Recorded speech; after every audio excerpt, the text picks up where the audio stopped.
more time. So I'll throw up my head, praise you again and again. All that I have is hallelujah.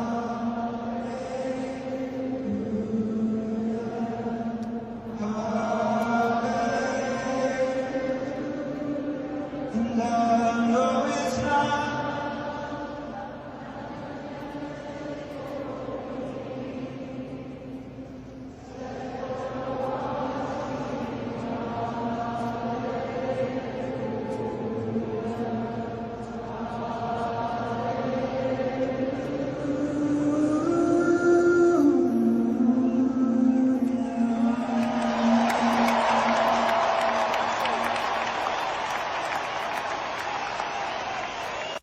Good morning, Owasso. This is the Twins with Owasso Live, and this is the Morning Loop. I am finally back from IBOLC, or Infantry Basic Officer Leadership course. That was 4.5 months of my life. I'm never getting back.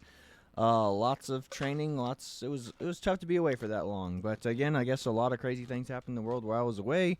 And when I remember being in the maneuver symposium where, there were generals and stuff giving speeches, and my phone tweaked and somebody at the next to me showed me the video of Charlie Kirk getting shot, and I was like, wow, that was crazy. My jaw hit the floor whenever I saw the video. I was like, that was nuts.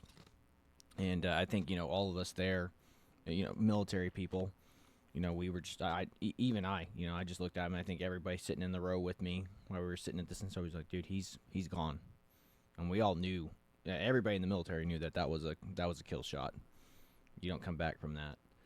But anyway, what was amazing about this whole thing is as sad as Charlie Kirk's death is, what's truly amazing about this whole thing is again, I've heard multiple people say it, and I'm gonna echo it and take it and say that this is a Christian revival, the likes of which we have not seen in a very long time. There are people who have never took interest in God, taking interest in God and Christianity now. There are people who strayed from the path who are coming back to the Christian faith.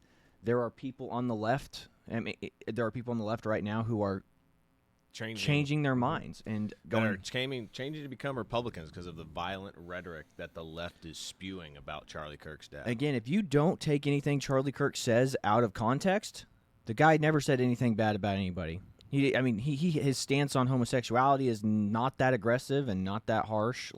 Again, he takes the stance that you and I have basically preached on this show the entire time we've been here. It's like the sinner, not God the sin. loves gay people. God loves trans people.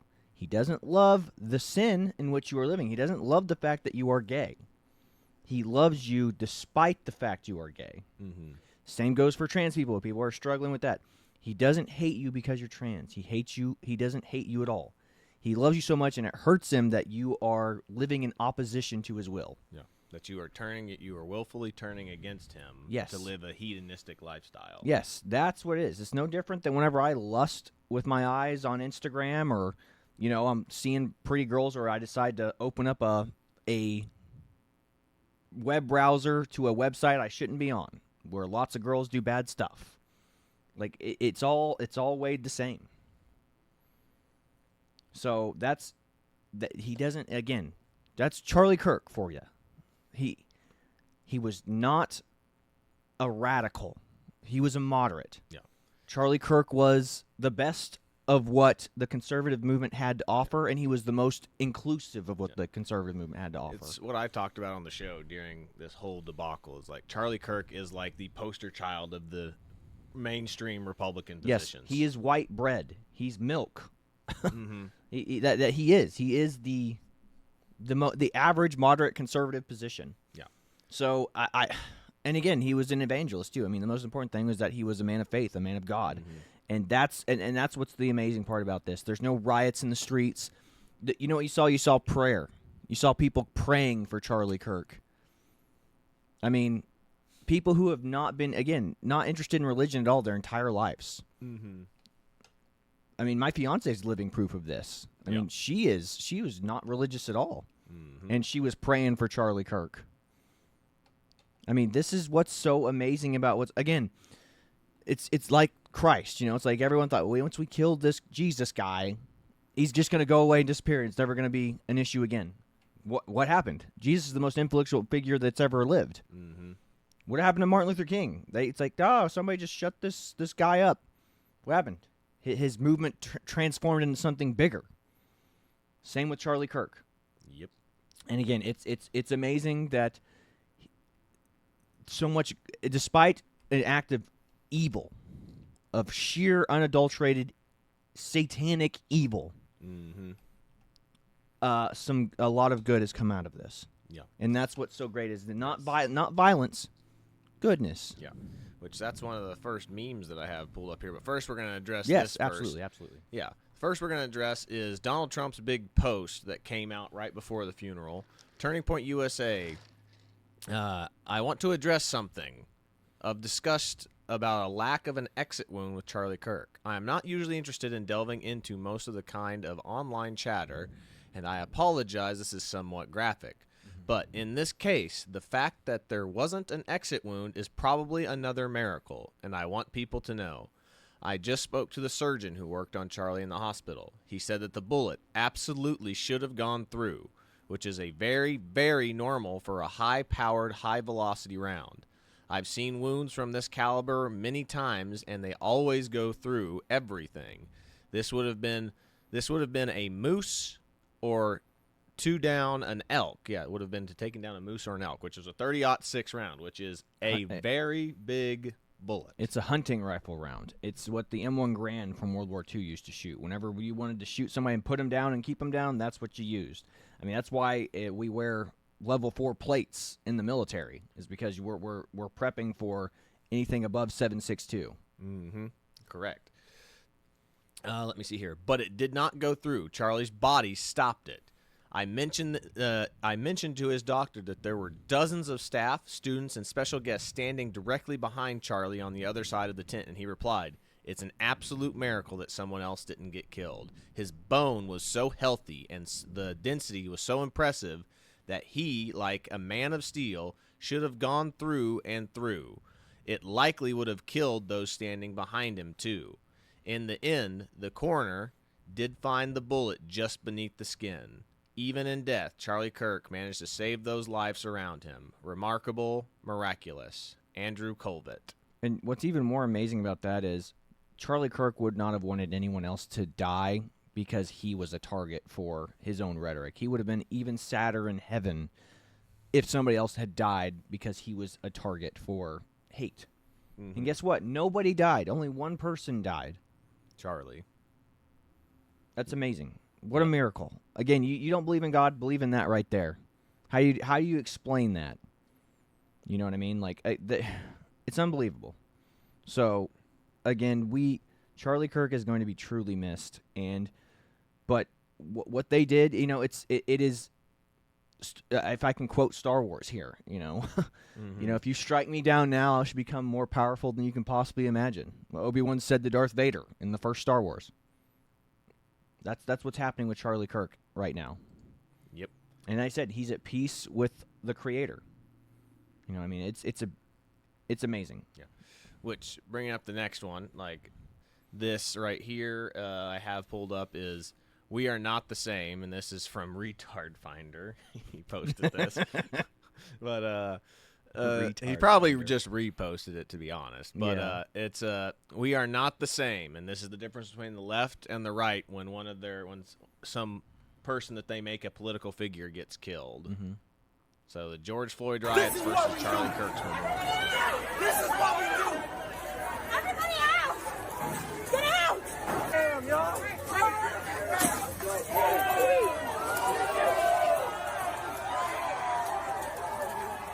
Yeah. The left, they have their martyr, and we have ours.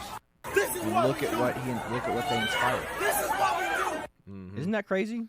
Yep. Again, their martyr. Look at that hero. Yeah. It's a Versus our Destiny hero. Bonnell, which I believe he just got nuked from YouTube. We'll see if it stays permanent, though. Yeah. Said Charlie Kirk Memorial is indistinguishable from a Nazi rally, and F anyone who wants to pretend it's not. Yeah, this is Stephen Bonnell, the guy that whenever Trump was shot, the Corey Compratore, right? Yeah, when Corey He Compatore celebrated. got killed, He goes, "Oh, I don't care if you're a firefighter, whoever. You should die if you're at a Trump rally." I mean, that's who Destiny is. Destiny used to have some pretty moderate and decent positions. Like his Kyle Rittenhouse take was based. was reasonable. Yeah, it was very extremely reasonable, what's happened to Destiny, and everyone should pray and feel bad for Destiny, is Destiny is a hedonist. He lives for pleasure. He lives for hookup culture, and he hooks like, and he's done look.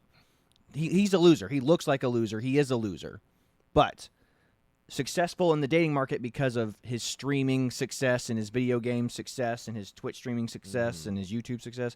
So a lot of what do you call them, e-girls or e-thoughts, Yes. Twitch streamer But, girls again, will hook up with him. But that's what we're saying is like it's not giving him a fulfilled life because these are people who are coming for him for the money. They aren't coming to him because they love him. Yeah, They're coming to him because they want that. They want to get famous. and they want to steal his audience and his crowd. Exactly. So again, a lot of these e-girls have hooked up with him or had physical relations with him to boost their audience numbers, to boost their stream. Which, like whenever you hear about stuff like that, like his audience is like, "Oh, that's so cool." Yeah. But then he married a girl, a really attractive Swedish girl, and then they were married, and then she was like, he was like, "We're never going to get divorced. It's going to be great." Despite the fact he's been married before, had a kid, never sees his kid. His kid hates him. Yeah. His kid hates him. His kid's a gamer and Twitch streamer too. According to everybody, his kid apparently is like his biggest regret because he's a Nick Fuentes supporter. He's like a Groper type. That's hilarious. From my understanding, that's hilarious, dude. But anyway, he married this chick, and then she left him for an even gayer looking twink soy boy who dresses up like a girl. He got left by his wife for a guy that wears dresses. Yep. So after his divorce, he is completely again. This is why this guy needs prayer and needs Jesus in his life, because this guy is fallen apart since his divorce. Like, I mean, this is when his divorce is when you can track this. But Corey Compratore celebrating Trump's demise, like all this stuff. Yeah. Like it's because of his divorce, and he's having a mental breakdown. But getting back on point, why we're kind of even mentioning this is because Charlie Kirk has debated two of Destiny's orbiters, which is Vosh and of course Hassan Piker, who are both the only reason that either of those two even popped up out of anywhere was because they kind of flowed off of Destiny's success. Yes. Yeah, they were literally guys in his chat that were like, "Yeah, hey, notice me," and then once they got famous, they're like, once they got more famous, mm-hmm. They left him in the dust and never looked back twice. And again, this goes to show you the level of friends. Like Charlie Kirk's orbiters all love Charlie Kirk. Him, yeah. The people who orbited Destiny and then surpassed him in fame don't give him any credit. This goes to show you that the type of your personality and how you live your life will actually has consequences. Mm-hmm. Again, everybody who's orbited Charlie Kirk is grateful and thankful to Charlie Kirk. Everyone who orbited people like Destiny who have no morals, have no scruples. Well, if you have no morals and no scruples, the people who you bring up probably don't have them either. Nope. So they're not going to thank you. They're not going to look whenever things are rough and life's going hard. He's not going to turn around and be like, "Yeah, do you need help, man? Don't worry. Like, I mean, I've got your back." Charlie Kirk had infrastructure and built a business and helped people and pulled them up, helped them up, gave them advice, useful advice. Mm-hmm. And Destiny, it's like, "Oh no, you just gotta say left-wing dogmatic stuff, and then just again preach to whoever your audience is, just cater to that." Yeah. Which brings this to the next meme right here, which is just in the same vein of what we've just been looking at. Is their hero, our hero. Their hero is a career criminal, dead from a drug overdose. 30 people killed during his riots. 2,000 people injured. 10,000 plus people 10,000 plus riots and protests, and 140 cities burned and affected in some way from those riots. Like $10 billion in damages? Yes, it was. Absolutely. Then here's our guy. Just gets killed. The right.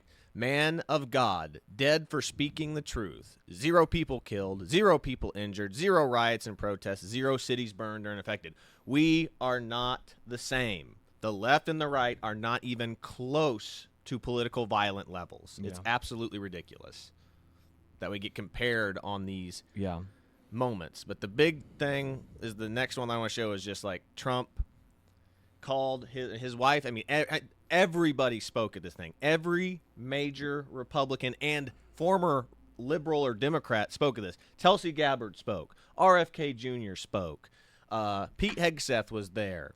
I mean, I saw Kash Patel in the crowd because apparently, like, I guess him and Kash like played like hockey or something together. Like him and Kash were like really good buddies. Yeah, well, apparently. he gave Kash his seal of approval whenever Trump was appointing people. Because remember, Kash was the only one who was like in that favor of that. I can't remember what general it was. Was it General Flynn or somebody that got like railroaded? Yeah, during because he came out and was like, no. What Trump's doing is good, and then the entire media apparatus was like going, he's a traitor. He sold information. And it's like, what are you talking about? I didn't do any of that stuff. But again, he was crucified in the media by the media, and again, if you ever seen Clint Eastwood's movie Richard Jewell, it's like he's the bad guy. He's a suspect. It's like, well, let's put out all this information and then not realize none of it's actually true. It was just a speculation thing. It's like he fits a profile. It's like, well, this general who, I feel bad. I can't remember. I watched the documentary about the General guy. Milley?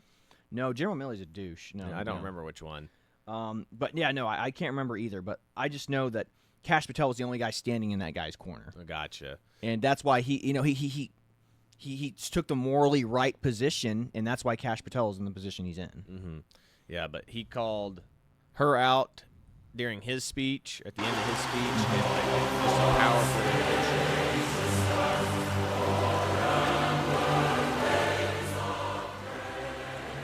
So I just think this was an epic moment that Trump had. Yeah.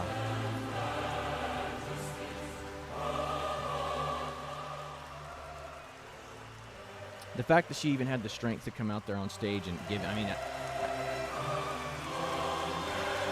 talks while after this happened, that she is a really strong person. I even if like your parents died of natural causes, I don't know if I could have hey, it's like my dad was a good guy, and my mother was like wonderful. I'd be like I could struggle through it. I know she didn't. She struggled a little bit through it. But wow, just a tough lady. And then I don't know if you have her speech where she forgives. Yes, I do have that on here. Thank you very that's much, incredible. everybody. Thank Again, you very much. another Good luck. beautiful God aspect be with you. of Thank you. Christianity did anyone? Do you think George Floyd would have like forgive and forget? I hope he would have. But what people did on behalf of George Floyd, no goodness. Like riots, $10 billion worth of damages, looting, lots of murders. Yeah. Just great. I just thought it was a great thing. And this went on all day. It went on from 10. We went to church at 10 yesterday, and that's when it started. Yeah. And it was the first 3 hours was nothing but just Christian bands and Christian music, and it was wonderful. It was absolutely wonderful. Yeah. It was a giant concert, basically a Christian concert. Again, like you said, it's like a Christian revival tour. Basically. Yeah, could you imagine anybody else having a funeral happen that took place all day? All day. It's like, no, guys, we're gonna have this funeral, but it's gonna happen all day. You're just gonna be here all day for a funeral. But it wasn't just a funeral; it was a church service. It was a gospel ceremony. There was singing, there was worship, and absolutely everybody, brought up Jesus at some point, because Charlie Kirk, at his core, was an evangelist. He was a Christian evangelist. Trying to bring people to God. So important. That's Charlie Kirk brought more. Charlie Kirk could be a modern day Billy Graham. I guess he's a more political version of Billy Graham, but that's what he is. I don't care if you're left, right, center, whatever. If this country had more Jesus in it, we would be a better place. That's the one thing I've been going back and looking at a lot of history, like the history of the Vikings and the Roman Empire and stuff.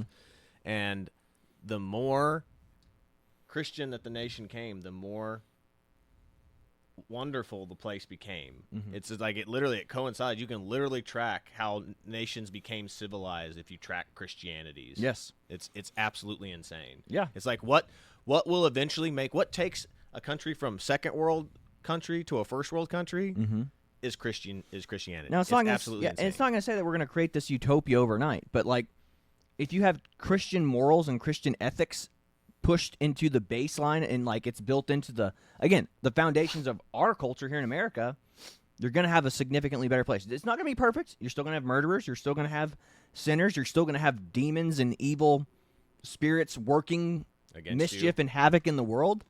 However, you're going to have a significantly better society. And like right here, I mean, again, this video that Chad's got queued up here, I mean, this is perfect. I mean, this right here is the essence of Christianity, what this woman does. Husband Charlie, he wanted to save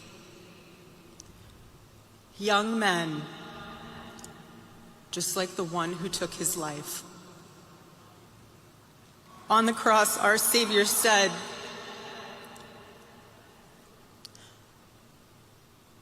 "Father, forgive them, for they not know what they do." That man, that young man, I forgive him.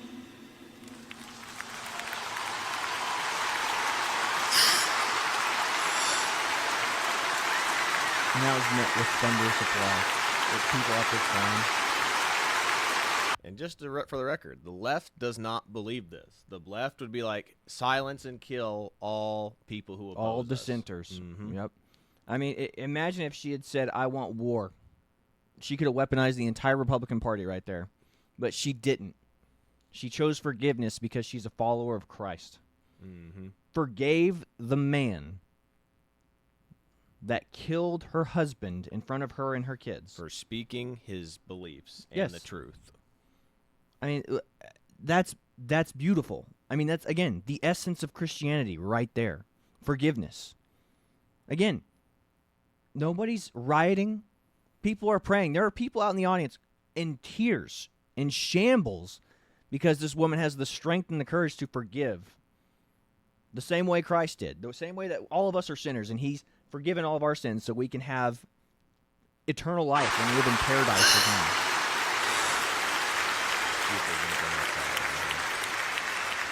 I forgive him because it was what Christ did and is what Charlie would do. Yep. The answer to hate is not hate. The answer we know from the gospel is love, and always love. Love for our enemies and love for those who persecute us. My husband. I mean, again, you could just end the video here. You could end the show here. I mean, that's the message. Love your enemies as you love yourself. Again, this is why evangelicalism is so great. Because what are we supposed to do? We're supposed to go out and save the world. Give them the message of Christ. We want to make as many followers. Again, how many people is Charlie Kirk going to see in heaven? It's like, again, what's the greatest thing you could hear? You could get to paradise, and someone in paradise walks up to you and says, "Hey, I'm here because of you. You gave me the message."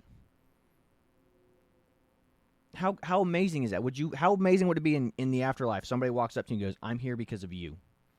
I'm here because I saw you, and I heard what you said, and I decided to become a follower of Christ because you said something to me, because you communicated that message to me." I know I don't think that many people are going to come up to me and say that. Charlie Kirk's going to have thousands, hundreds of thousands of people walk up to him and be like, "Dude, I'm here because of you." Mm-hmm. Again, and what's the old saying? A candle that burns twice as bright also burns twice as fast. That's right. That's Charlie Kirk. Yep. And then just like talking about bringing people together. I mean, Elon Musk came out for this, like said, remember Elon Musk and Donald Trump had a huge falling out like back a while ago, and now they're back here. They brought the band back. Why was he killed? He was killed because his words made a difference. Because he was showing people the light. And he was killed by the dark. Thank you, sir. And that's Why coming from was somebody who's not particularly religious. Elon Musk is not a Christian. Mm-hmm. So maybe he's just saying that to say that, but I mean, there is some truth in those words. Yep. Which brings me, like, I just love this photo right here. Said her, Yeah. Donald Trump, in front of Yeah. everybody. I mean, I saw that lady on with the camera back behind stage. I was like, going, she's getting some pretty epic shots. Mm-hmm. It's like, look, that stadium is completely filled. Yeah, I don't think that stadium's been that full for a football game. I agree. I completely agree. Then this one right here, I love this meme right here. I can't get enough of it. Father, I could have led more to you. Son, you have no idea how many you just did. Yeah. Again, Charlie Kirk is probably going to be a saint, a martyr and a saint. You know, I think there was a bishop or somebody, like a Catholic person was like, I think they were like, Charlie Kirk is a modern day Apostle Paul. Mm-hmm. I agree. Then there's this right here, the memes from SKS Cartoons. They have chosen violence over conversation. And he's trying to have a conversation with a tranny, liberal, anti-fascist type. Mm-hmm. And what do? They shoot him. Yeah, again. I mean, when they have been telling us words are violence, I mean, what do you expect's going to happen when you call everyone a Nazi? I mean, yeah, I want to pull up. I mean, a part of me wants to pull up one of our friends from college who I was just kind of telling you about a minute ago, and just go through his stuff that he posts and just be like, well, I mean, you can this is do what, that, but don't show. Oh yeah, I won't show. You who, have to do it through your phone. So yeah, I that way know, don't but show like I won't name drop anybody. But like I said, he is a if we go through his feed, he is a example of someone who passively consumes the news. You know, who believes everything that they say on CNN. Like that is who this guy is. Yeah. An NPC type person, non-player character. They just do what they're told, and then they ask other people to do things on their behalf. Yeah. But we got Donald Trump's speech right here, and I think this is just a short little snippet from the Daily Wire. He did not hate his opponents. He wanted the best for them. That's where I disagreed with Charlie. I hate my opponent, and I don't want the best for them. I'm sorry. I am sorry, Erica. But now Erica can talk to me and the whole group, and maybe they can convince me that that's not right, but I can't stand my opponent. Donald Trump being Charlie's real about his angry. flaws. Look at that. He's angry at me now. He did not hate his opponents. He wanted... That's it. Yeah, no, I mean, again, that's the hardest thing to do. I mean, the left, people on the left have no problem smearing and lying about Donald Trump. The Jimmy Kimmel and Stephen Colbert incident is proof of this. They don't care. I mean, again, what did Jimmy Kimmel say? That they're trying to convince us that Charlie Kirk was killed other than somebody of his own party. Mm-hmm. I mean, that's crazy. Yeah. The guy, So yes, because there are so many gay Republicans who are dating trans people. That is the signal. That is the staple of being a Republican and a conservative is being gay and dating a trans person and having left-wing politics. And again, the parents be like, "Well, he was raised by Christian conservatives." It's like, but he's not a registered Republican, and his parents turned him in. Yeah, like that's obviously they know their son's not well. That too, and it's just like, well, if he was a moderate Republican, he just killed the one guy that's done the most for the Republican Party since since the MAGA movement came into being, and then two, they're trying to say that he was a groyper and he wasn't doing enough. He wasn't right wing enough, which doesn't make any sense either, because anything that would be partially right wing is better than left wing communist types. Yeah. Yeah. He said, but here's Elon Musk shaking Donald Trump's hand at the thing, so the band's back together again. Yep. Like I said, they said that's what Charlie Kirk has done. He's bringing people back to Christ and bringing people back together. Yeah. His death is a unifying force, not a dividing force. one. Unless you're on the opposite side, or you stand with evil and you side with demons. I mean, you're on the opposite side. You're with the forces of Satan, I guess. I don't know. Mm-hmm. Or maybe you don't realize you're standing with the forces of evil. I don't know. Next one I have pulled up here is Tucker Carlson talking at the funeral. Mm-hmm. Ultimately, he was a Christian evangelist. And it actually reminds me of my favorite story ever. So it's about 2,000 years ago in Jerusalem, and Jesus shows up and he starts talking about the people in power, and he starts doing the worst thing that you can do, which is telling the truth about people, and they hate it, and they just go bonkers. They hate it. and they become obsessed with making him stop. This guy's got to stop talking. We've got to shut this guy up. And I can just sort of picture the scene in a lamplit room with a bunch of guys sitting around eating hummus, thinking about what do we do about this guy telling the truth about us. We must make him stop talking. And there's always one guy with the bright idea, and I can just hear him say, I've got an idea, why don't we just kill him? That'll shut him up. That'll fix the problem.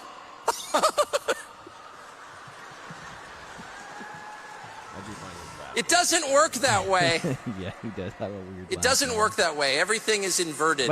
But ultimately, he was a you can pause Christian it real quick, and evangelist. He's laughing because we all know how that story ends. You know, it's like, well, shut him up. That'll do the trick, and you laugh because the opposite happened. Oh. Christ's message it exploded. Yeah. You know, he is the most well-known figure to ever exist in history. Mm-hmm. Love him or hate him, he is more well-known than Muhammad, Buddha. He's the most viral guy ever to exist. And the most documented political and historical figure in history as well. Religious figure to ever exist, yeah. Yep. And then the other thing here is, like, I just realized who his laugh reminds me of. It reminds me of, is it Amadeus? Yes, Yeah, like- Amadeus, yes, yeah. He's supposed to be, what's his name? It's Mozart. He's Mozart. Yeah, he's Mozart, yeah. It's that Mozart laugh. Yes, yeah, it is Amadeus. And it yeah, actually Mozart reminds me of laugh. my Yeah, favorite Watch story Amadeus and then watch ever. Tucker Carlson, yeah. So it's about 2,000 years ago in Jerusalem, and Jesus shows up and he starts talking about the people in power, and he starts doing the worst thing that you can do, which is telling the truth about people, and they hate it, and they just go bonkers. They hate it, and they become obsessed with making him stop. This guy's got to stop talking. I think that we're already repeated. So. Yeah, absolutely, it is. It is. Oh, said, but I like this. Men only have two moods. I have no enemies and make no peace with evil. Yeah. I love that. That's true. That's true. Absolutely love that. And imagine what if Erica Kirk had said, "I don't forgive." Yeah. She would have started a second crusade. Oh, Or yeah, Not a second, like what? What crusade are we on now? Yeah, we would be purity testing everyone. Like, he'd be like, "Hey, what do you think of Charlie Kirk?" And they're like, "Well, I don't think." Bam, you know what I mean? Like, it'd be over. You know, like, but no, she chose forgiveness, just like Charlie would have chose forgiveness. Then I love this one right here. It's like the left wing using a gun of cancel culture on the right. Then the right takes it from and goes fascist. Again, it's like I'm looking through like all my friends' feed from like college, and they're all saying cancel culture. You know, it's like this is so. It's like no. Again, when they weaponized the court system against Trump, silence. When Roseanne Barr got canceled, silence. When Gina Carano got canceled, silence. They only care when it happens to them or people that they care about. They didn't care about anybody else. Like I said, they're so blinded to what cancel culture is, or it's never affected them, they don't care. Like, they just go right-wing people. They deserve it. They deserve it. Yeah.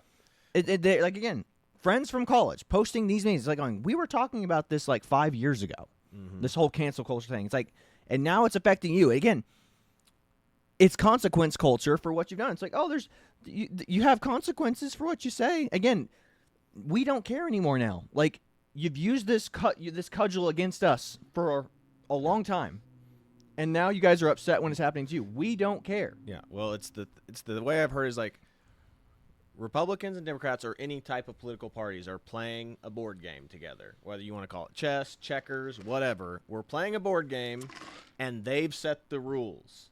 And then the moment that they've used the rules against us the whole time, the moment that we start using the same rules back on them, they flip the board upside down and go, this is completely unfair. I don't want to play anymore. This isn't fair. Mm-hmm. Boom. There you go.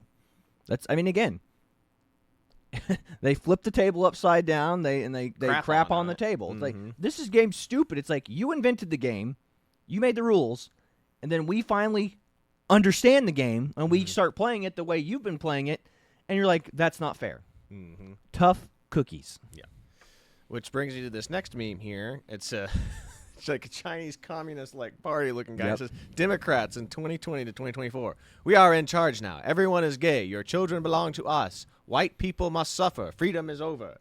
And then Democrats in 2025. Why are you fascists so mean? Again, you get what's the Joker meme? You get what you effing deserve. You're getting what you deserve now. Mm-hmm. what goes around comes around.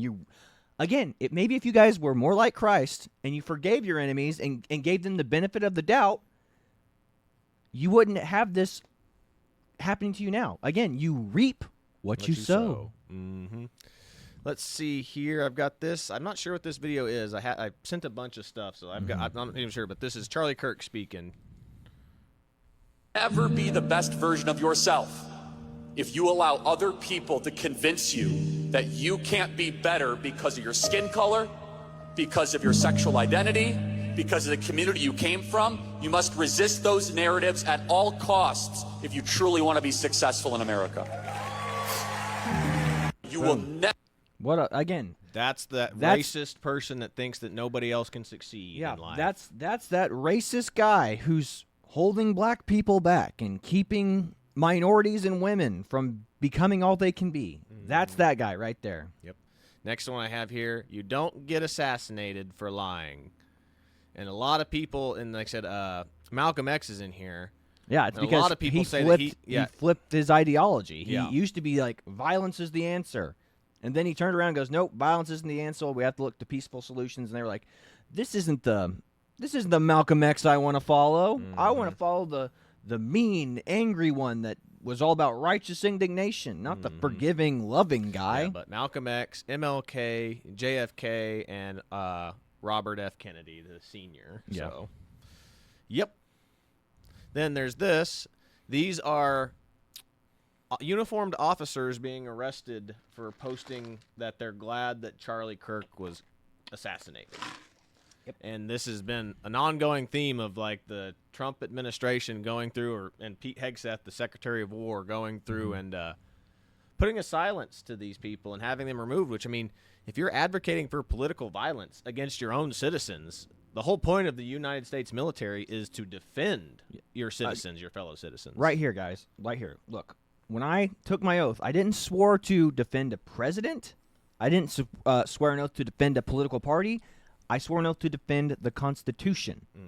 And if you are a military officer celebrating someone being assassinated for their First Amendment rights, what did you swear to uphold? Like the Constitution definitely ain't. It's like that should disgust you. It's like, again, I disagree with what you should say, but I'll defend to the death your right to say it. That is what you do as a military service member. You're defending to the death their right to say whatever they say. Which brings me to this, like, this is totally a set-up little arrest here. And this is probably all for show. They don't really need all the handcuffs and stuff because these two people are, like, in unison. Like, he says something, and they immediately pan to her, and she says something. Yeah, and number two, why are they wearing that uniform? Like, that uniform is, like, that's not the duty uniform. Well, these are, well, no, this is Washington, D.C. This is, I'm so high rank, I've got a cush job in Washington, D.C. But number two, it's like they knew they were getting arrested, too. That's why they're wearing that uniform, so they can see all their service badges and stuff. Like, look how many deployments and how many, ribbons and honors I have. So they won't be. So they'll be like, well, what we can tell by how many ribbons you're wearing, how honorable and noble your service is. The big thing to remember is on here is you notice a severe lack of something right now, right? A blue cord. Yes. Well, you can only wear the blue cord if you're infantry. That's true. Like if you change your MOS, like you have to take the blue cord off. Yeah, that's true. That's true, but still, like, remember, no other MOS means. Everyone else is a pogue. Look at that pogue. You're right either there. infantry or you're pogue. Yeah. Oh crap! I forgot to hit the volume button. My bad. That was my bad. Let's restart it. There we go.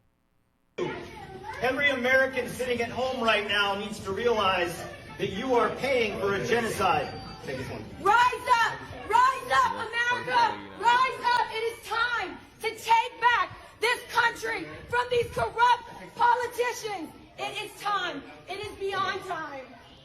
Yeah, that is the wailing and cries of a woman who knows she messed up. Again, accountability comes for all, and women cannot handle accountability. And also, are they inciting an insurrection against the United United States government? Like. It sounds like they're inciting an insurrection. Again, you're not supposed to take political I mean, look, you can post whatever you want on Facebook without outside of uniform, but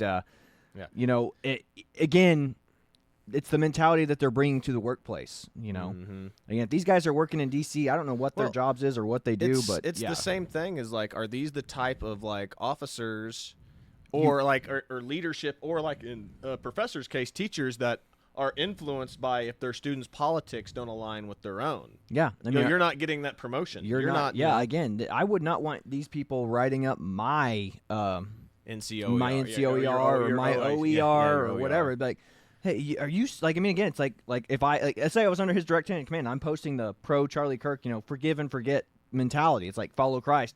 They're gonna be like, wow, look at this dumb idiot that follows Charlie Kirk. It's like, how dumb is this officer? Like, I'll make sure that he doesn't lead troops, or I make sure I give him the crap details. Again, I don't know that for certain, but the fact that you would post something like that and celebrate Charlie Kirk's death is crazy. Yeah. This next one I have here kind of sums up this lady's reasoning why the left becomes violent so quickly. So check this out. I just thought this was super interesting and extremely relevant. Okay. It seems to me liberal progressives live in a complete fantasy world in which they tell themselves that the world is as they want it to be. Their whole way of thinking is a set of ideals which don't correspond to reality. And when they don't correspond to reality, they get vicious and they start attacking people and causes which get in the way of their fantasy. It seems to me liberal progressives... Yeah, she's not wrong. Again, reality... Reality is what they're like Thanos. Reality is whatever I want. It's like, no, it's not. I mean, I can say I'm a billionaire all day. Doesn't make me a billionaire. I can say I'm the most handsome man in the world. Doesn't mean all these ladies are gonna come run up being like, oh, would you sleep with me? You're so handsome. It's like not gonna happen, man. Yeah. Again, it's accept me for who I am. I'm perfect the way I am. I'm a they them. I'm a she now. I'm a woman now. Accept me. Tolerate me. Like, we don't have to live in delusion with you. Yeah. Next one I have here is they updated the centrist guy. He goes, look, I'm here to bridge the gap. Let's talk. And that's literally supposed to be Charlie Kirk. And what do? The left shoots him. They go, they shot him. He goes, why are you upset? He deserved it because words are violence. His family should die too. And then the two people holding his body's eyes start to glow. Yeah. Again, this meme was always perfect because they were always pushing more people to the right. Now, I mean, again, what they had 24 million people registered for the Republican Party since Charlie Kirk's assassination. Yep. The only way that the liberals will be able to win in a political election now is if we do the same thing. Yeah, or if they just import crap tons of illegals again to vote left. I mean, at this point, they might have to look. This is some psyop, deep conspiracy stuff. But the only way the left could win now is if somebody high profile on the Democratic side got again, they keep throwing out this whole. You see what they've been postings like this Congress or this. Not even a Congressperson, it's like a legislator, somebody who writes legislation, got assassinated or killed in what do you call it, Minnesota? Yeah, where Tim Walz is at or whatever. And they're like going, no one's talking about this because she's a legislator. She's only locally known. Charlie Kirk is nationally known. Like, why would that be more than a local problem? Yeah. Why isn't it problem? And again, why is Charlie Kirk's being so assassinated? A, he was super high profile, but B, because people are celebrating it. Like, there were no Republicans and conservatives and moderates celebrating the death of this random legislator in Minnesota. That's the question that you always have to ask yourself: is where is the political equivalent? Where is Ben Shapiro, or let's say like Ted Cruz coming out and being like, yeah, she got what she deserved, or can't wait for her family to get it. There is none of that on the right. Yeah, none of us celebrate that. We go, oh, that's awful. We denounce. Like, I don't know who that guy is. Allegedly, he is a Republican who assassinated. But it's like, just because he's registered Republican doesn't mean he's a good person. Yep. Which brings me to the next meme here. People should get shot for their opinions. And then I should get fired for my opinions. Liberals are so confused right now. And it's, a blue-haired feminist type, like trying to figure out which button to press. Yeah. Again, another perfect meme. This is, again, the left cannot meme. And the right is so good at it. Which will bring me to our next one that we can, if it'll let me pull up. Looks like we're having some computer issues right now. Come on. There we go. Okay, we're good. We're good now. All right. The left, Charlie Kirk loses his life, and it's them, the NPC smiling. Yeah. And it says Jimmy Kimmel loses his show, and they losing it. Blood coming out of their eyes, turning red, all that. And again, the reason they're mad is again, there is no truth but power, according to the left and their ideology, the Democrat ideology. There is no truth but power. Again, killing Charlie Kirk is a power play. It's a good move on their part. But Jimmy Kimmel, who is basically a propagandist and mouthpiece for the Democratic Party, losing a show, that's them losing power in the marketplace of ideas. Again, I was talking to my fiance about this. She was like, why was I so aggressively Democrat whenever I was in college and stuff? I go, because all of culture promoted Barack Obama. All of culture promoted left-wing ideology. Again, I remember watching Jon Stewart as a kid. Like I said, I was totally all for everything I was like, he's laughing and we're laughing at all these people. This is how I know it's cool. I'm part of the cultural zeitgeist. I'm part of the in crowd. But then I remember them criticizing, like, who's that senator that was a senator for a long time? He's like a pilot and like stuff. He's like the senator from here. He just retired. Mullins? Is it Hoffman? I don't remember. I can't remember. I can't remember who our senator was here, but he was the international a-hole of mystery of that week. And I remember watching it, and I go, I know people, like I go to school with kids, and I know my parents, and I know people who know him personally. And I knew that he was a smart guy.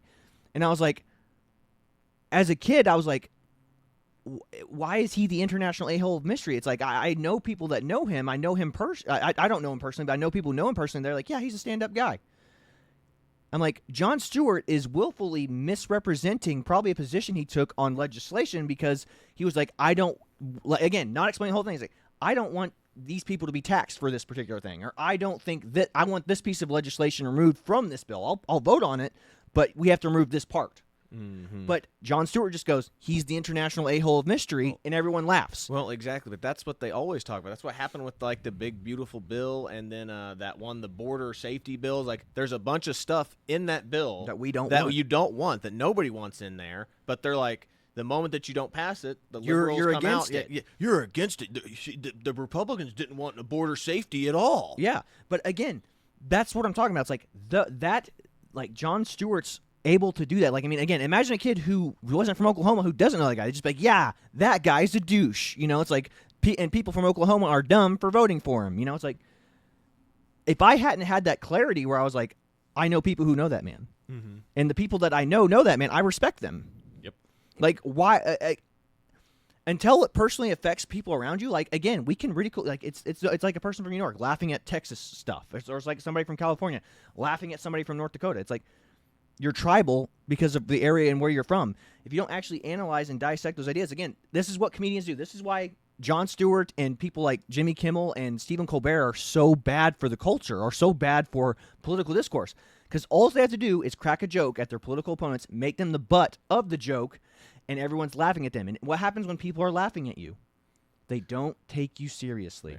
And that's how you destroy political discourse. It's also the other part of like this bullying aspect of, you don't want to be the butt of the joke. You're happy not to be the person who's the butt of the joke, and you don't want to be associated with the person that's the butt of the joke, lest you become the target of their ire. Perfect example of this Charlie Kirk's death here. Like, Charlie Kirk went to campuses and debated college students and debated kids, and even if they didn't change their minds, they had to think more critically about their ideas. Mm-hmm. And maybe if one kid thought more critically, was, yeah, this isn't logically consistent. Maybe I'm not a leftist. That's what Charlie Kirk was doing. Mm-hmm. And again, what happened in the mainstream media when people would bring up stuff like Charlie Kirk? Ridicule. Like, oh, he's just a dumb kid who doesn't know anything, just goes to campuses and debates dum-dums. It's like, well, he's not college educated. He's not. He's just a high school kid that went around trying to challenge people in college on their ideas and call them out on their bullcrap. That, again, the mainstream media, Charlie Kirk's a dum-dum. In reality, when we have hundreds of thousands of hours of Charlie Kirk talking reasonably and rationally with people. You can now decide for yourself. Yep. So, next meme I have pulled up here is another one. That kid, I forget this kid's name. Sandman. Yeah, Nick Sandman said gets canceled because, that Indian guy rolled up on him at that monument. Donald Trump gets suspended from X or Twitter at that time. The left's all happy about it. Then we have revoke the license of any doctor who opposes the vaccine. The left loves it. And then Jimmy Kimmel gets pulled off the air indefinitely over Charlie Kirk comments and losing their minds again. Yep. Just absolutely ridiculous. Then, oh yeah, this sums up the left like 100%. You will love this. You will love this. Okay. Are you okay? Are you ready? I'm ready. I'm ready. Okay, so He poisoned our water supply, burned our crops, and delivered a plague unto our houses. He did? No, but are we just gonna wait around until he does? He My gosh. that's the left right now Yeah. with Charlie Kirk. Yeah, no, but seriously, that's right. That's right. What a great meme. Another SpongeBob meme taken in. Yeah. Who would have guessed SpongeBob is so SpongeBob memeable? is the most memeable cartoon of our childhood. But yeah, that's 100% the case. And then here is the real Charlie Kirk right here. Look, let's see this. Let's see this hateful bigot that allows people who he opposes to speak. My name is Davin Damien. I am non-binary. I am here with the Alliance. Hold on one sec. Can I interrupt you? Yeah. Guys, hold on one sec. So we outnumber, what's your name again? I'm sorry. Davin Damien. Davin. We outnumber Davin. That's unusual on a college campus. Okay, I'm just going to stop there. It was like, Davin Damien. So he tagged that on there at the end. My name's Davin Damien. And just like, Davin. And I was just like, Davin Damien. I don't know if you caught that, but it made me laugh. Damien is the name of Satan's son. Anyway, but I just thought that was funny. But yeah, Charlie Kirk's trying to, hey guys, let him talk. Let's be polite. Let's be civil. Here's the guy that was so terrible to transgenders and gays and all these, people of color, whatever. Yeah. However, let's do something that liberals never do to us. So is everyone cool with that? All right. So let's not heckle. Let's not interrupt. Let's be the ambassadors for freedom of speech. Cool? Okay, please continue. I must say thank you. Thank you for that. My name is... Okay. But just getting to this is, yes, he was completely civil with people who came in to have a civil conversation. The only time that he got heated is if a person started continuously attacking and being aggressive. Insulting, yeah. Again, it's called matching the energy of your opponent. That's what Charlie would do. Now, in fact, there were sometimes he didn't match the enemy. He could tell that some people were up there who were, like, struggling with their life, and he totally was calm to people who weren't calm to him. But, again, matching the energy of your opponent's a pretty normal thing. Yes, 100%, which this next one I think is absolutely great. Jack Posobiec, which was some would consider like one of his best friends in the political sphere, Jack Posobiec. Yeah, really? Yep. I didn't know that. Yeah, they were. Like I said, I think they would go like vacation and stuff together. Oh, wow. Yeah. But anyway, but Jack Posobiec here talking about Charlie's birthday, which is October 14th, is a national holiday, is Charlie Kirk Day. Good deal. But, yeah, no, Jack Posobiec, for people who don't know, he was, I think he was Navy intelligence officer. No, he was Army intelligence. He's Army. Officer. He's one of us. He's one of us. One of us. Yeah, but he was so he's from an intelligence security and intelligence background. Which we all know that means nothing because there's no such thing as Army intelligence. Yeah, Army intelligence. What's that? Yeah. The U.S. Senate has just unanimously established October 14th as the National Day of Remembrance for Charlie Kirk. October 14th is Charlie's birthday. I couldn't think of a day that's more fitting than that. The U.S. Senate has... Love it.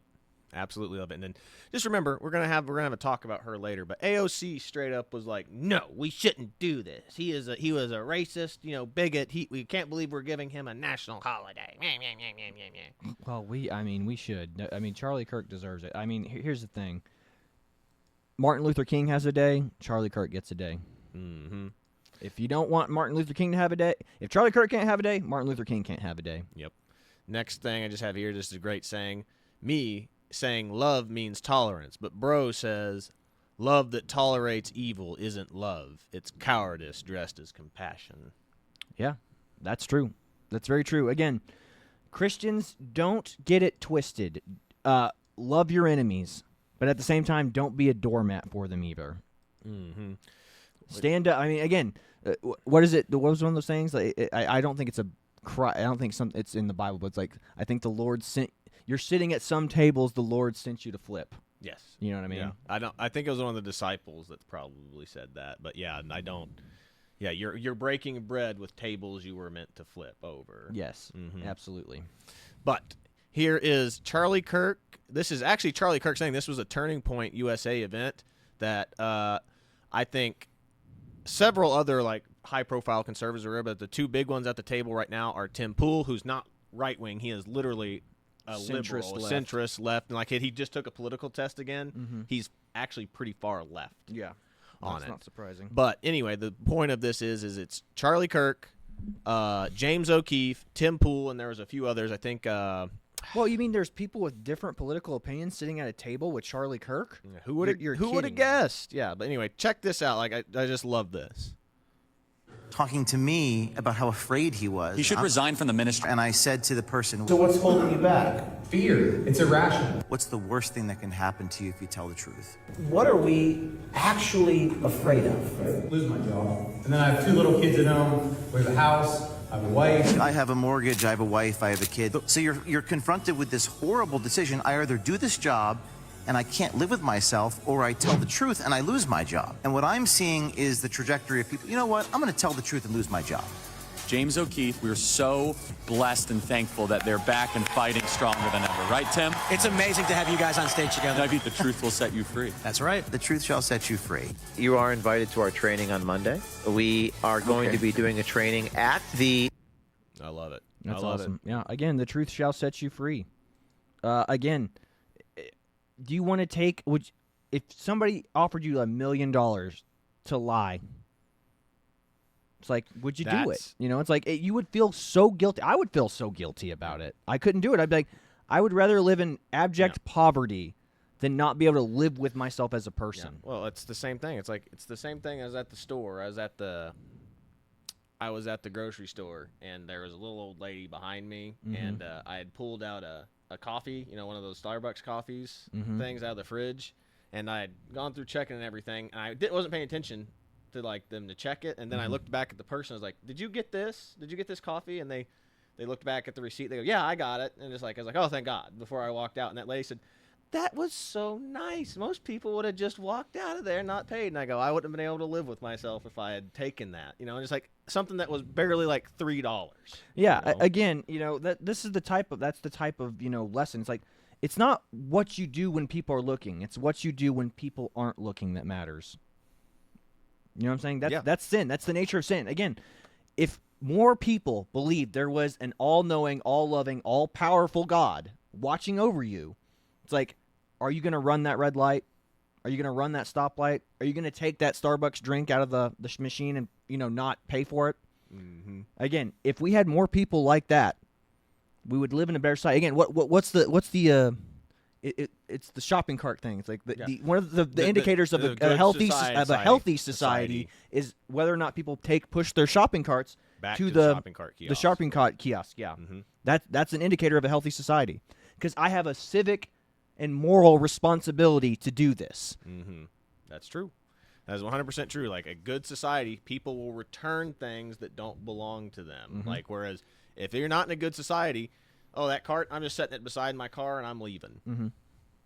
That's the truth. And then here's the last thing. This was I forget what this guy's name is, but it should be in the top right corner, shouldn't it? No, it's somebody else. Oh, it's not him. Yeah, he is a pastor. He's actually a guy that is a former Catholic. He kind of he became like I think he's a Protestant. He's a Protestant. He's a Protestant pastor. Yes. He's a Protestant pastor. He was now. there with Charlie Kirk. Yes, he was there. That's what he's telling his story right here. From that way, you can hear what actually happened. Yeah. From his perspective. Yeah. And they're getting Charlie in, so I run over to the other side, but the guy who was dragging him in is now blocking that entrance. So at that point, I run around to the back. I pop the back gate open, and I jump in the back. The car lurches forward. Apparently, somebody jumped in the car. So the car lurches forward, so I almost fall out of the car. The SUV. Then I grab the thing and close it, and there's 5 of us in the car now. Justin's driving. Dan is up front with the GPS. And just for the record, he's talking about his security team, by the way. Yes, yeah. Rick has got him. Rick's on my left, and Brian is there, and I'm coming over the back seat, and Charlie's laid out in front, just right in front of me. And Charlie's so tall, we can't close the door. We drove 4 miles, I don't know, it's 4-something miles, all the way to the hospital with the door open. To this day, I don't know how Brian stayed in the car, because we're just go, go, go, go, go. We're trying to stop the bleeding. You saw it. And I'm yelling, come on, Charlie, come on, come on. Meanwhile, my phone is still on. My son and daughter-in-law are hearing this whole thing. And his security team, again, Justin, Dan, Brian, and Rick, they love Charlie. But they were much cooler than I mean, they're just carrying out, they're calmly, but they're swiftly doing exactly what they were trained to do. Rick starts praying out loud. I'm praying out loud. We're yelling, come on, let's go, let's go, let's go. My son's hearing all this. And we're doing the best we can to navigate traffic. This is not a highway. We're on surface streets. And suddenly there's an ambulance coming toward us. And there was conversation in the car. Should we stop? We're like, no, just keep going. Just keep going. The doctor later said that was the right thing to do. Ambulance goes by us. We're still heading to the hospital, trying to get there. At one point, somebody says, let's get there in one piece because we're cutting through intersections. We're just beeping the horn. This is not a emergency vehicle. There's no lights. There's none of this. And I go, we got to start CPR. So I try and start that. Now,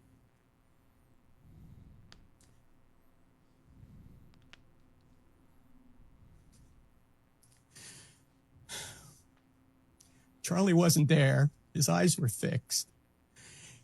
He wasn't looking at me. He was looking past me right into eternity. He was with Jesus already. He was killed instantly and felt absolutely no pain. That's what I was told later. So if that's any comfort at all, Charlie didn't suffer. He was gone. He was with Jesus, absent from the body, present with the Lord. I'm on one side of the car, the right. But that's that, man. But if there was anything that summed up Charlie Kirk, it was this saying right here. And they even quoted this at his funeral, like multiple times. Verse I think about sometimes, many times. It goes, then I heard the voice of the Lord saying, whom shall I send? And who will go for us?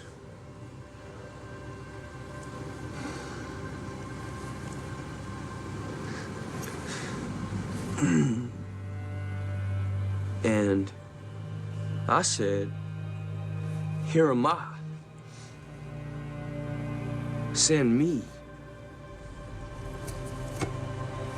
Book of Isaiah, chapter 6.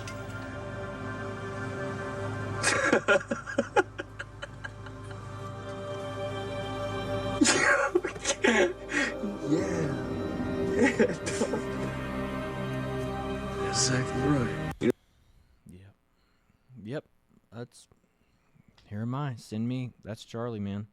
But yeah, you might end it with that speech his wife gave again. Just really? I think I that would the be Pete Hegseth I one know pulled that's up. just it's just not relevant to anything. See, today, I gotta find it again. So you absolutely kind of play us out here. Absolutely. So again, the legacy of Charlie Kirk is one of evangelicalism, going out and spreading the good word. I mean, how many people are going to be in heaven because of Charlie Kirk? How many people are going to be there now? Charlie Kirk's death has brought more good into the world than the left and the evil forces that took him out could have possibly imagined. Sure, it's awful that he's no longer with us, but I think, the Lord can bring good out of tragedy, and that's what's happening here. I think, watching all those people pray, it's like all the Democrats all constantly talking crap and being like, oh, yeah, every time there's a school shooting, prayer's not going to do anything. Well, I mean, I think prayer does do something. Prayer is currently unifying people who could be absolutely weaponized to take action against the Democrats. That could, Charlie Kirk's, his wife forgiving the people that did this has disarmed and calmed. She has calmed down the political rhetoric by doing that. Now we're praying for our enemies again. We're praying for the people on the left who are casually waving off Charlie Kirk's death like it's a joke. We're praying for them. We're hoping somehow the Lord enters their life and makes their life better. But that's what's so beautiful about what's happening. That strength that woman has. Unbelievable. Charlie Kirk's legacy is that of forgiveness and tolerance. And there are still people out there smearing him, besmirching his good name. I mean, I'm eternally grateful to Charlie Kirk. Charlie Kirk brought my fiance to seriously turn to Christianity, to start following the doctrine, because she could not make sense of the world. She couldn't make sense of a world that would want to hurt someone like Charlie Kirk.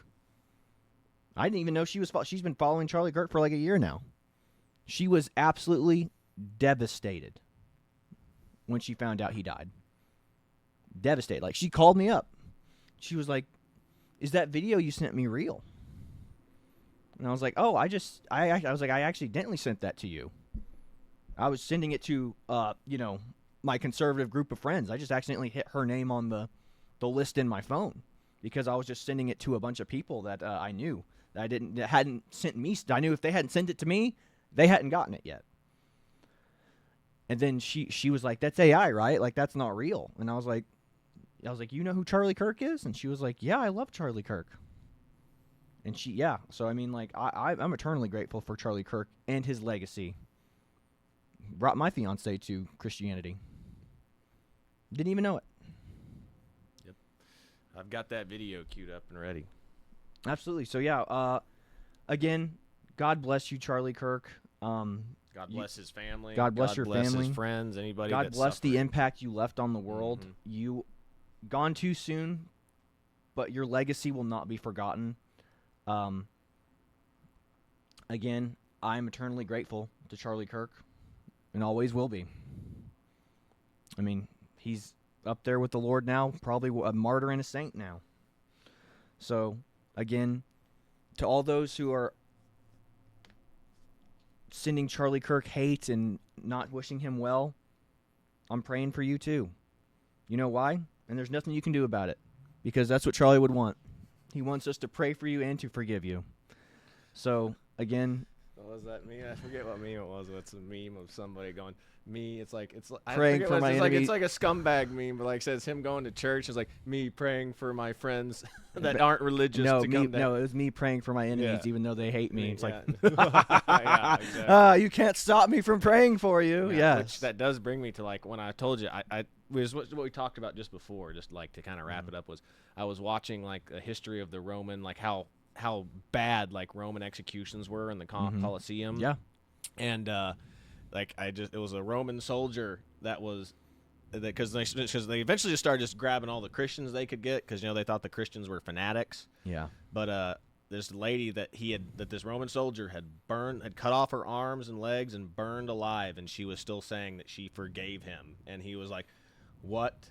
How could this person that I've done all these terrible things to still tell me that I'm forgiven?" Mm-hmm. And he goes, and that's literally, that type of martyrdom is what converted Rome to be like, how could these people tell me that they forgive me after all this evil that I am perpetuating on them? Yeah. Again, it's Christianity. It's the one religion that betters the world everywhere it goes.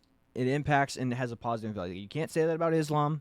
You can't say it about Buddhism or Taoism or anything. Though, like, again, Islam is its own evil, satanic religion, but Buddhism, Taoism, it's more like, just for self-reflection. But again, it's like, that's why the suicide rates in Japan are so high. They don't have purpose.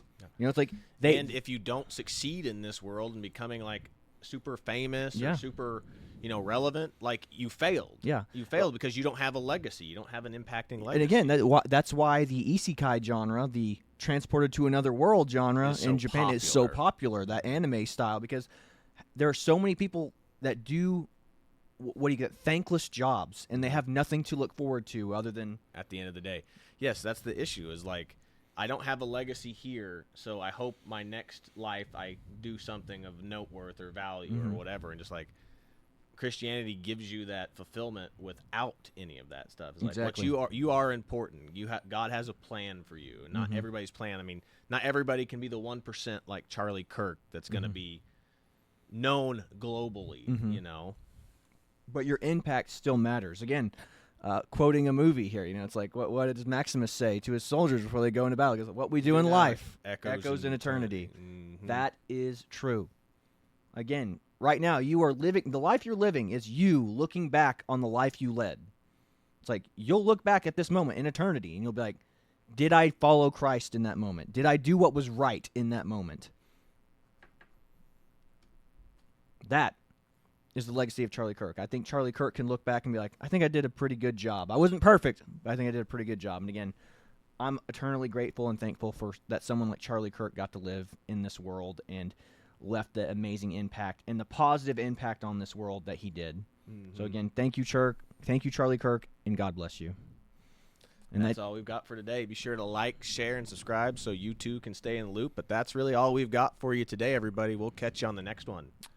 See you later, everybody. This is the Bad Twins. We are signing off. God bless you, everybody. My husband, Charlie, he wanted to save young men just like the one who took his life. On the cross, our Savior said,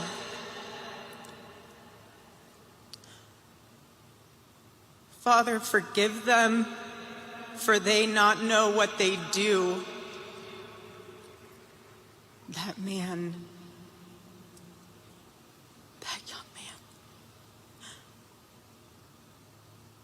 I forgive him.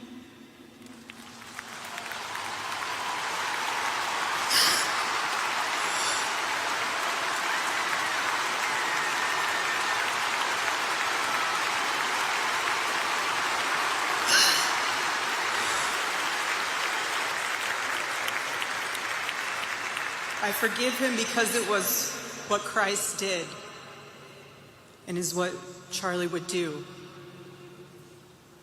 The answer to hate is not hate.